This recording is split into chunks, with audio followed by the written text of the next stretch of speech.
Bienvenue chers téléspectateurs d'Afro Info 243, voici votre nouvelle de ce 27 mars 2023. Les forces armées de l'Ouganda ont annoncé le lundi 27 mars avoir perdu un militaire de son contingent déployé dans la région de Béni au Nord Kivu dans les opérations conjointes avec les forces armées de la République démocratique du Congo contre les terroristes des ADF toujours actifs dans la zone et une partie de la province de l'Ituri. Et selon le porte-parole de UPDF qui a fait cette annonce via Twitter, les combats se sont déroulés le samedi 25 mars aux environs de 10 heures locales au sud-ouest de la rivière Lusulubi, près de la rivière Semouliki dans le secteur de Rwenzori en territoire de Béni. Et dans ces offensives, au moins 20 ADF ont aussi été neutralisés et plusieurs armes et des équipements militaires ont été récupérés. Voici les biens récupérés. 4 armes AK-47, 313 cartouches d'AK-47, 5 magazines d'AK-47, 11 livres du Coran, 7 panneaux solaires, 2 uniformes de combat de l'UPDF, 7 uniformes de combat des forces armées de la République démocratique du Congo, 5 chargés des pots de talkie-walkie, 5 radios, 5 batteries, 2 téléphones, 3 sacs à dos et 2 pochons, 2 filets de pêche, a informé l'armée ougandaise, et un soldat de l'UPDF a été tué dans les combats. Que son âme repose en paix, a-t-elle ensuite regretté. Et samedi, l'armée congolaise a indiqué avait déjà communiqué sur ces mêmes opérations. Et le porte-parole, le colonel Mark Azukai, a indiqué que les armées UPDF et FARDC ont tué une vingtaine de terroristes ADF et des matériels récupérés. Cependant, aucun bilan n'était disponible aux côtés de deux forces. L'opération Soudja, lancée l'an dernier, dans son deuxième phase, se poursuit. Des avancées ont été notées et selon le colonel Mark Azukai qui a indiqué que ces terroristes sont à débandade dans la région, ceci après de frappes aériennes et terrestres dans la profondeur de Mwalika à Béni et aussi Romo en Ituri. Le Bureau conjoint des Nations Unies pour les droits de l'homme, BCNUDH, en République démocratique du Congo, RDC, a publié les principales statistiques pour le mois de janvier. Il constate une diminution des cas de violence sexuelle dans l'est du pays. Et au cours du mois en revue, les cas de violence sexuelle liés au conflit sur les victimes d'adultes ont montré une diminution par rapport au mois précédent avec 42 femmes victimes contre 75 au mois de décembre 2022.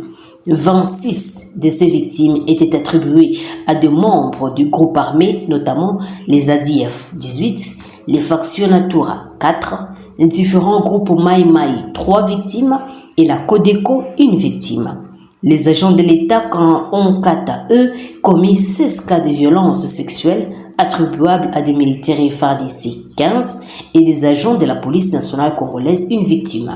Et au cours du mois de janvier 2023, le Bureau conjoint des Nations Unies pour les droits de l'homme a documenté 454 violations et atteintes aux droits de l'homme sur tous les territoires de la République démocratique du Congo, soit une hausse de 14% par rapport au mois de décembre 2022, 390 violations. Et cette augmentation est due à la persistance de conflits dans les territoires de Béni, de Massissi et de Rutshuru, ainsi que des attaques persistantes des groupes armés Zaïre et coopératives de développement du Congo Codeco dans la province de l'Ituri.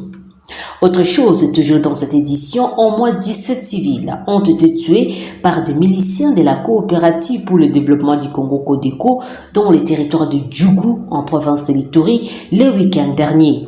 Le bourgmestre de la commune de Mungwalu a affirmé à 7sur7.cd ce lundi 27 mars 2023 que les victimes, qui sont toutes les passagers, ont été kidnappés par les assaillants dans la contrée des Bambous en secteur de Walendu Djati. Je confirme la tuerie du 17 civils, tous les passagers, par le milicien Codeco la nuit du samedi au dimanche dernier. Les victimes ont été amenées dans la position des assaillants à Petit où elles ont été exécutées. C'était après une embuscade étendue contre leurs véhicules à Bambou la journée du samedi. Même des véhicules au nombre de 3 ont été ramenés dans les bastions où sont cantonnés ces terroristes, a déclaré au téléphone de 7sur7.cd Jean-Pierre Bikili-Sende, qui est le bourgmestre de la dite commune. Il ajoute que les corps des victimes se trouvent encore sur le lieu du drame. Il dit compter sur l'offensive des forces armées de la République démocratique du Congo, les FARDC, pour restaurer la quiétude dans la région. La région est inaccessible. Difficile de récupérer ces corps car la zone est minée par des miliciens du Codico et on attend que les offensives soient lancées sur place par les éléments de sécurité pour restaurer l'autorité de l'État dans ce secteur, fait-il savoir. Et d'autres sources indépendantes révèlent que plusieurs véhicules sont bloqués de part et d'autre près du lieu où ces civils ont été kidnappés et tués par ces assaillants. Même les activités dans quelques secteurs sont paralysées à Mongwalu Centre et environ suite et toujours à cette tuerie.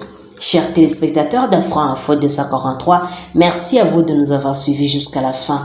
N'oubliez pas de vous abonner, liker, partager, mais laissez-nous aussi un commentaire. Cela nous fait chaud au cœur. Nous disons merci depuis Manchester, le pasteur Albert Malangu Mbuyamba. Depuis Ottawa, Zach Alpha. Depuis Bayern de Munich, Ndona Précieux. Et Marion Mida. Depuis Burundi, Pascal Mouroula. Depuis la Norvège, Élisée Mukendi. Depuis Lagos au Nigeria, Ndonda. Depuis Congo central, la cité de Lukula, Fabien Kabangu Kyoka. Depuis Luanda en Angola, Xavier Francisco. À Mangala Kandolo, Thomas Zemanga. Depuis Buenos Aires en Argentine, Gilbert Kananga. Depuis Angleterre au Royaume-Uni, Mike Boka. Depuis Kinshasa la capitale, Ernest Joseph. Jordan Mianjo. André Chiabinyanga Kadja. Depuis Paris, Jean-Claude Monji. Depuis Lubumbashi, Edouard Chilumbela. Simon Penga, Olympe Jakissa, Moussa Julien, Edeni Amani, Bofula Pedro Jack.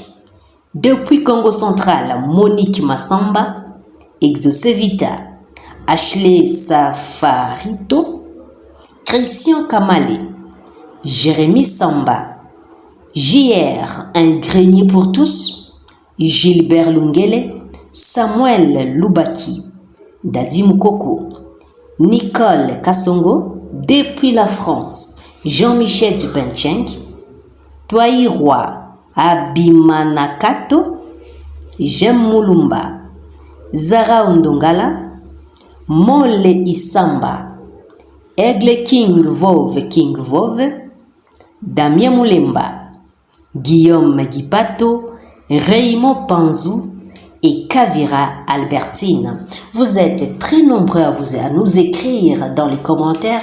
Si je ne vous ai pas lu, sachez que vous êtes dans nos cœurs. Je suis Santi Chisenga depuis la province de l'Ituri pour Afro Info 243. Au revoir.